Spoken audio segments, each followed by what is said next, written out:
Inireklamo ng 4 na Chinese national na kabilang sa mga naaresto sa Maynila noong nakaraang linggo ang mga pulis na umaresto dahil sa panguhutot daw. May unang balita si Dano Tingkungko. Sa Napolcom na dumulog ang 4 na mga Chinese national na kasama sa mga inaresto ng PNP Anti-Cybercrime Group sa isang raid sa umano'y mga online scammer sa Maynila noong nakaraang linggo. Yan ay para ireklamo si PNP NCRPO Chief Major General Sidney Hernia at sa 14 na iba pa mga pulis na kabilang daw sa arresting team. Bukod sa pagsabing illegal umano ang pag-aresto at hindi raw sila binasahan ng kanilang mga karapatan, sabi pa ng mga Chino, sinubukan naman na silang hinga ng tig 1 milyong piso o kabuuang 4 na milyong piso ng mga pulis. Ang halagang yan ay para raw mabigyan sila ng abogado na malapit umano sa umano'y boss ng NCRPO para agad silang mapalaya. Nakipagtawaran daw sila hanggang sa mapababa ang presyo sa 2 milyong piso. Sa puntong ito, humingi raw sila ng permiso na tawagan ng kanilang mga pamilya upang maihanda ang pera. Pero nang makausap na nila mga kaanak, sinabihan nila mga ito na kumuha ng sarili nilang abogado upang sila ay maipagtanggol. Dahil dito, napilitan daw ang pulisya na palayain sila. Bukod sa reklamong administratibo laban sa mga pulis, nais ng mga Chinese national na patawan ng preventive suspension si Hernia para hindi raw nito maimpluwensyahan ng investigasyon.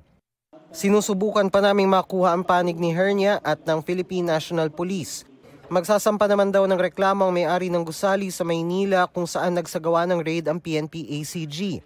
Kung nakipag-ugnayan lang daw sa kanila ang pulisya bago ang raid, malalaman daw ng mga ito na ibang opisina na ang umuokupa sa 23rd floor ng gusali na ni-raid ng mga pulis. This is a licensed POGO operator before whose license was revoked already last year. A simple phone call would have clarified that Vertex is no longer in this building. Pero that was not done, and what happened was they came charging to the 23rd floor and actually even the 32nd floor. Pero sabi ng PNP, nagpalit lang ng pangalan ang kumpanyang Vertex. Pero parehong mga tao pa rin ang nag-ooperate. Well, they could always make their claims po. Kakapatan po nila yan. If they would like to question po the validity and basis po ng police operation po, they are not precluded from doing so po. But on the part of the PNP, kausap ko po ang RD po ng NCRPO, kausap ko din po mismo ang director po ng ACG. They are standing by their police operations po.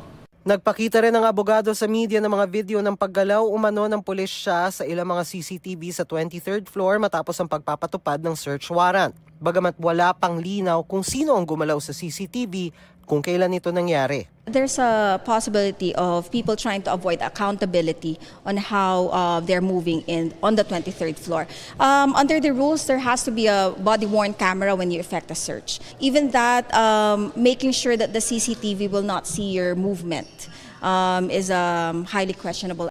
Sagot dyan ng PNP. Kakapatan naman po nila yun, ma'am, na magsampa po ng kaso. But as far as the PNP-ACG is concerned, they're still treating the 23rd floor po ng Century Tower as crime scene po. So ongoing pa po yung processing po dyan. During the operation po, ang kasama po nila ay SEC at PAGCOR po. Ito ang unang balita, Dano Tingkungko para sa GMA Integrated News.